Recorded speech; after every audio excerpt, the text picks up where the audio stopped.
Hello மக்களை வணக்கம். பாருங்கள், இது வந்துட்டு சங்கரங்கோயில் ஊருக்கு நாங்கள் வந்திருக்கோம். இப்போ பாருங்கள், இந்த சங்கரங்கோவிலில் இந்த கோவில் வந்து ஒரு கோமதி அம்மன் கோவில். இந்த கோயில் பேர். இந்த கோயில் வந்து இந்த ஊரில் ஒரு பெரிய ஒரு ஸ்பெஷாலிட்டின்னு வைங்களேன். ஆமாம், இந்த கோயில் வந்து எப்போயுமே விசேஷமாக இருக்கும். இந்த ஆடித்தவசு சமயம் தான் இந்த இடத்துல வந்துட்டு நல்ல எப்போயும் அந்த ஆடித்தவசு சமயம் வந்து இங்கே திருவிழா, பெரிய திருவிழா மாதிரி கொண்டாடுவாங்க. ராட்டினம் அப்படி எல்லாமே போட்டு, ராட்டினம்ங்கிறது வந்து எங்கள் வீட்டு பக்கத்தில் ஒரு பொட்டல் இருக்கும். அந்த பொட்டலில் தான் அந்த ராட்டினம்லாம் வச்சுருப்பாங்க. நாங்கள் இப்போ வந்து கொஞ்சம் சங்கரங்கோயில் வந்து கொஞ்சம் சாதனை இதெல்லாம் வாங்கிட்டு போகலான்ட்டு அப்படியே வந்தோம். வந்துட்டு அப்படியே இந்த இடத்துக்கு வந்துட்டு அப்படியே சும்மா இங்கே ஒரு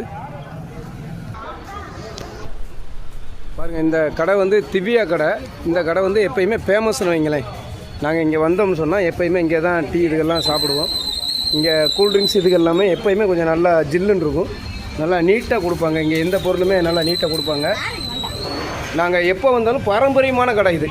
நாங்கள் மூணாறுலேருந்து இங்கே எப்போ வந்தாலும் சரி இங்கே வந்து சாப்பிடுவோம்.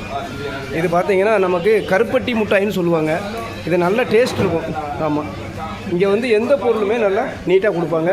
இங்கே வேலை செய்கிறவங்களும் நல்லா எங்களுக்கு நல்லா இது பண்ணுவாங்க, பண்ணி நீட்டாக பண்ணி கொடுப்பாங்க. பாருங்கள், இது வந்து திவ்யா கடை. இந்த மூணாறு இங்கே வந்து எப்படின்னு கேட்டிங்கன்னா இதே மாதிரி பிரான்ச் இங்கே சங்கரங்கோயிலுக்குள்ளே நிறைய இருக்குது. ஆமாம், இந்த கடைகளில் வந்து எப்போயும் கூட்டம் நல்லா ரஷ்ஷாக இருக்கும். இது நல்ல ஒரு எப்போ பார்த்தாலும் நல்லா நீட்டாக கொடுப்பாங்க. இந்த வீடியோ பிடிச்சிருந்தா நீங்கள் லைக் பண்ணுங்கள், ஷேர் பண்ணுங்கள், கமெண்ட் பண்ணுங்கள்.